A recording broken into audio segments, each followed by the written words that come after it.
wow. Um, you know how everyone talks about elections in these like broad strokes, right? Like national polls, swing states, the whole nine yards. But what about what's actually happening on the ground, where the votes are actually being like counted? That's what we're diving into today, Luzerne County, Pennsylvania. Yeah. This place is like a microcosm Hmm. of all the challenges facing elections right now, especially in those like really tight swing states. We're talking discarded military ballots, misprinted ballots in a GOP primary, polling places running out of paper, and that's just like the tip of the iceberg. It's true. What's happening in Luzerne, it really does capture this post-2020 anxiety around elections. Yeah, and to help us like unpack all of this, we have our expert A who's bit of a political thriller, really, when you get down into it it. really is. Yeah. So imagine this. You're 26 years old, right? When you Right. step up to take on this like really important job, elections director, ready to, serve your community. Right. And what happens? You're bombarded with death threats Oh my gosh. just for doing your job. That's the reality in Luzerne County. That's chilling.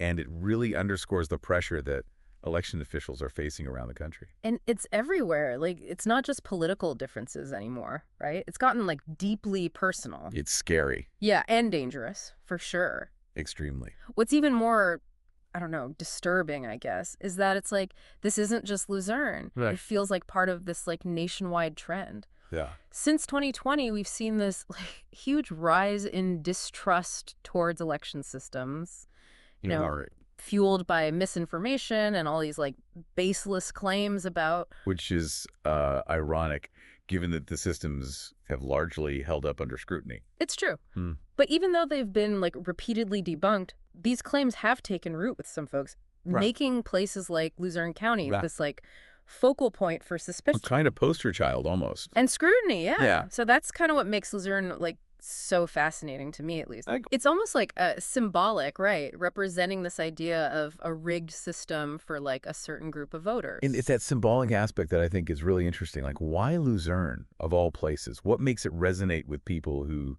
feel like the system's rigged? Exactly, yeah.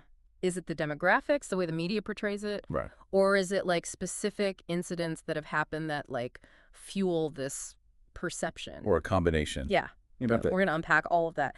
But I think one thing's clear, Luzerne's become like this battleground for this much larger fight over election integrity in America. Definitely. Yeah. And it's playing out in some pretty, surprising ways. Like, take the whole debate over drop boxes. Oh, yeah. Luzerne's become like this microcosm for that whole national back and forth about, how secure they are, how accessible they are. Yeah, you're right. And the article really highlights this like clash between these two figures in Luzerne County. Fitzgerald, who's like this Republican activist, Yeah. and then Glaude, who, represents a very different viewpoint. Fitzgerald, he sees these drop boxes as like inherently insecure, like they're just, prone to fraud and intimidation. Yeah. He even compares using them to a husband, like forcing his wife to vote a certain way. Wow.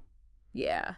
That's quite a comparison. Yeah. But it shows you how deep these suspicions run, right? Right. It's not even really about the boxes themselves at this point. It's this Yes. deeper anxiety about, who gets to control access to the ballot box Yeah. and what that means for, the outcome of elections. Yeah. And then you have Glaude on the other side.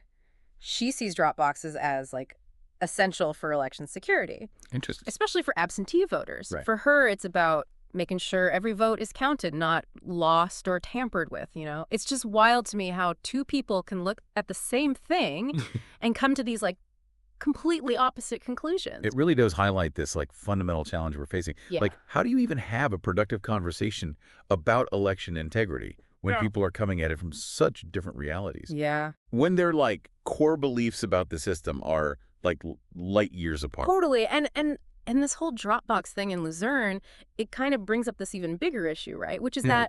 that, even within the same party, the messaging on voting has been so confusing. Oh, absolutely. Remember back in 2020 when Trump was initially encouraging mail-in voting? Yeah. And then he, completely reversed course, started calling it crooked, Right. and, fueling all this distrust in the process. Classic example of how quickly misinformation can spread, especially coming from, someone as influential as Trump. Yeah.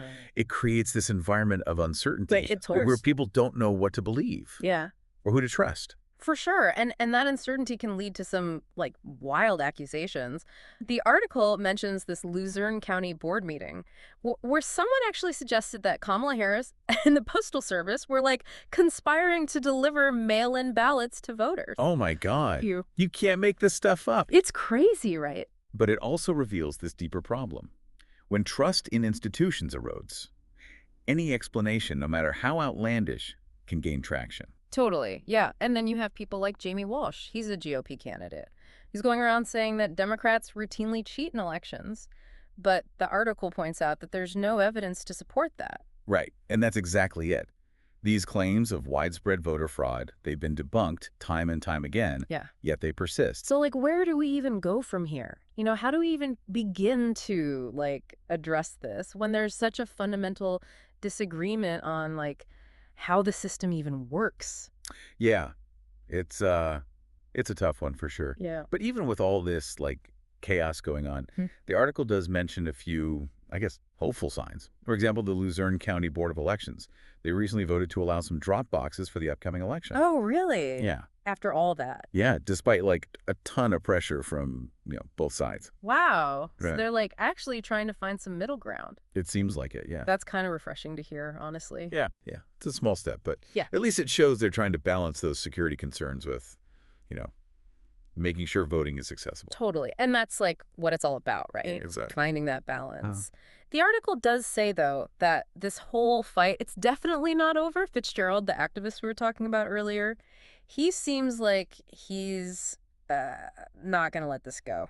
Really? Oh, yeah. He's like pushing for things Like what kinds of things? like having an equal number of Republicans and Democrats working the elections, Right. which, I mean, it's just not really feasible and probably not even like legal. Right. Yeah. But I guess it speaks to this, like Yeah. underlying concern about fairness, right? Like how do Yeah. you convince people that a system is fair Mm-hmm. when they're already convinced it's rigged against them? Yeah, it's like, how do you even begin to, like, rebuild that trust? Exactly. It's a huge question. And it's not just a Luzerne County. Not at all. It feels like it gets at something much bigger. It's a fundamental question for, like, American democracy itself, right? Totally. How do we balance security and accessibility? How do we combat all this misinformation and rebuild trust in the process? Especially, like, when some people seem to want to undermine it. Exactly. The article ends on this, like, kind of somber note, with Fitzgerald saying he thinks this fight's going to go on for decades. Oh, wow. It's kind of like, is Luzerne County a sign of what's to come for the rest of the country? It's a sobering thought, for Yeah. sure. Yeah. But it also highlights why it's so important to, stay informed, stay engaged, Yeah, and right. keep fighting for elections that are both secure and fair. Couldn't have said it better myself. It's definitely given us a lot to think about. Where do we go from here? Is Luzerne the future of elections, or can we find a way to, bridge this divide and make sure everyone feels like their vote counts? What do you think? Have you seen this playing out in your own communities? We want to hear from you. This has been our deep dive into the post-2020 election landscape. Thanks for listening.